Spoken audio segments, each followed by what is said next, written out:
Assalamualaikum warahmatullahi wabarakatuh. Saya Alinda Hapsari. Di sini saya akan mempresentasikan sedikit mengenai Total Quality Management, Six Sigma, dan standar ISO. Total Quality Management atau TQM yang dalam bahasa Indonesia disebut manajemen kualitas total adalah strategi manajemen yang ditujukan untuk menanamkan kesadaran kualitas pada semua proses di dalam organisasi. Kualitas itu meliputi usaha untuk memenuhi atau melebihi harapan pelanggan. Lalu, kualitas juga harus mencakup produk, jasa, manusia, proses, dan lingkungan. Kualitas juga merupakan suatu kondisi di mana yang berhubungan dengan produk, jasa, manusia, proses, dan lingkungan yang memenuhi atau melebihi harapan.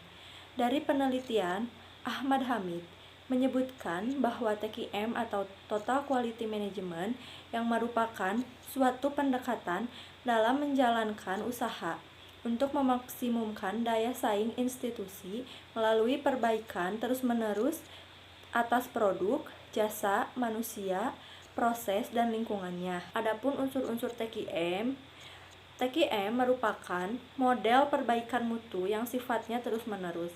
Menurut Arthur R. Tanner dan Irving J. De Toro dalam bukunya Total Quality Management tahun 1992, yaitu model TQM dibangun berdasarkan 3 prinsip, yaitu 1. Fokus pada pelanggan.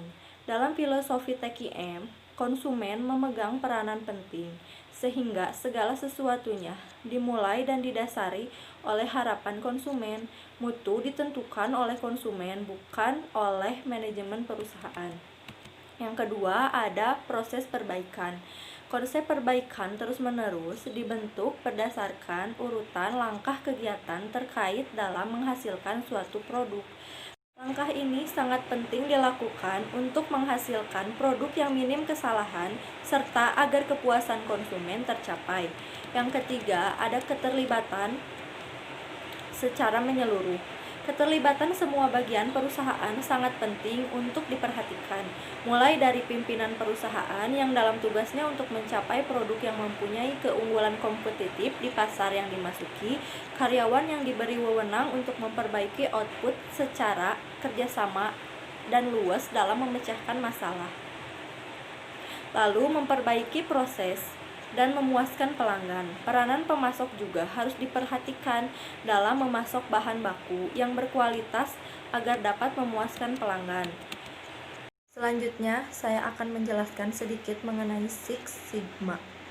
Six Sigma pertama kali diperkenalkan oleh Motorola pada tahun 1987 oleh seorang engineer yang bernama Bill Smith dan mendapat dukungan sepenuhnya oleh Bob Gelfand sebagai CEO Motorola pada saat itu sebagai strategi untuk memperbaiki perusahaannya. Six Sigma mulai terkenal dan menjadi populer di seluruh dunia setelah Jack Welch mempergunakannya sebagai bisnis strategi di General Electric atau GE. Six Sigma berasal dari kata six yang berarti 6 dan sigma merupakan satuan dari standar deviasi yang juga dilambangkan dengan sebuah simbol. Semakin tinggi sigma, maka semakin baik pula kualitasnya. Dengan kata lain, semakin tinggi sigmanya, semakin rendah pula tingkat kecacatan atau kegagalannya. Adapun strategi yang dilakukan oleh Six Sigma adalah 1. Fokus terhadap kepuasan dan kebutuhan pelanggan atau customer focus. Yang kedua, menurunkan tingkat kecacatan atau reduce defect. Yang ketiga, berkisar di pusat target atau center around target.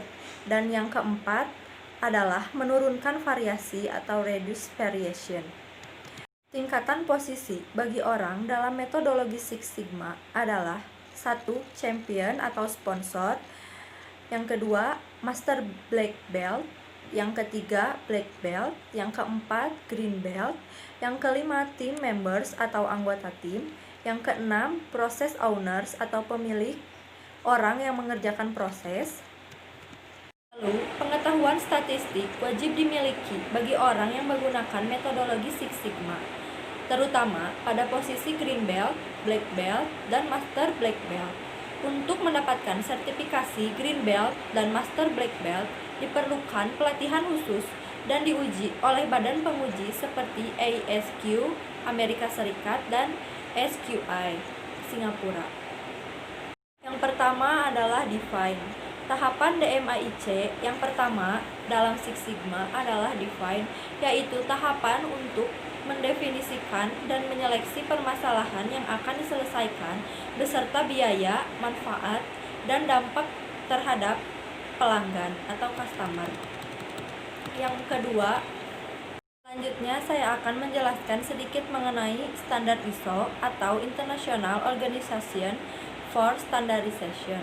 Organisasi internasional untuk standarisasi atau disingkat ISO adalah badan penetap standar internasional yang terdiri dari wakil-wakil dari Badan Standarisasi Nasional setiap negara. Menurut Gaspers, tahun 2002 menjelaskan ISO 9000 adalah standar internasional untuk sistem manajemen mutu, menetapkan persyaratan-persyaratan dan rekomendasi untuk desain dan penilaian sistem manajemen mutu yang bertujuan untuk menjamin bahwa pemasok akan memberikan produk yang memenuhi persyaratan yang ditetapkan. Di era globalisasi, perusahaan-perusahaan menghadapi tantangan yang sangat berat sehingga mau tidak mau harus meningkatkan daya saingnya atau mati. Globalisasi berarti suatu keterbukaan di mana dihapusnya secara terhadap segala bentuk hambatan dan persyaratan yang berimplikasi terjadinya peningkatan mobilitas manusia, barang dan jasa dari suatu negara ke negara lainnya. Dan tentu saja, suka atau tidak suka, perusahaan lokal pun harus bersiap menghadapi penetrasi dari perusahaan asing. Ada perbedaan standar di mana ISO 9000 seperti ISO 9001, ISO 9002, ISO 9003, dan ISO 9004. Di antara standar tersebut, ISO 9001 lebih lengkap, memenuhi segala upaya yang diperlukan dan memerlukan pengesahan pada setiap tingkatannya, menurut Bruce et al. Tahun 2007. Perbedaan ISO 9001, ISO 9002, ISO 9003, dan ISO 9004 adalah sebagai berikut.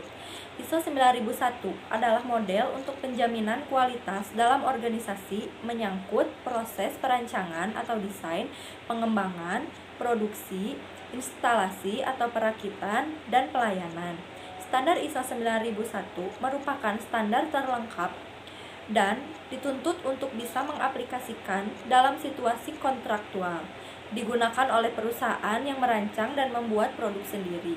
Lalu ISO 9002 yaitu model untuk penjaminan kualitas organisasi yang menyangkut proses-proses produksi dan instalasi yang digunakan oleh perusahaan untuk membuat produk yang spesifikasinya ditentukan oleh pihak lain.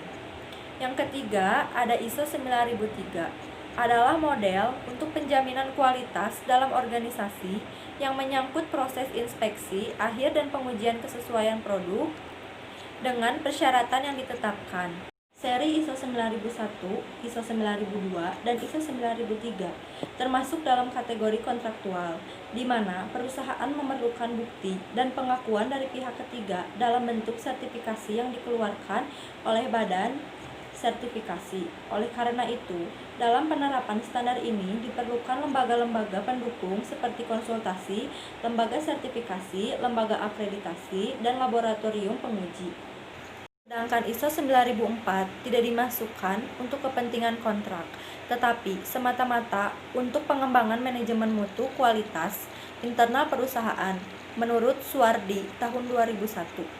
Adapun keuntungan dari ISO 9000 yaitu kesan perusahaan menjadi baik, kepedulian terhadap kualitas, prosedur dokumentasi menjadi baik, instruksi dan prosedur kerja menjadi jelas, tanggung jawab menjadi jelas, mengurangi pekerjaan yang tidak diperlukan, memperluas pasar internasional. Lalu prosedur untuk melacak, memeriksa, dan menaksir lebih mudah.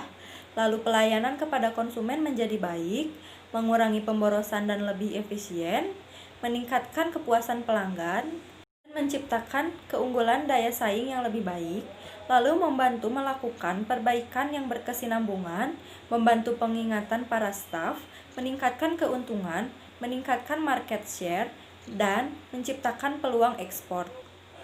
Sekian yang dapat saya sampaikan. Mohon maaf atas segala kekurangan. Wassalamualaikum warahmatullahi wabarakatuh.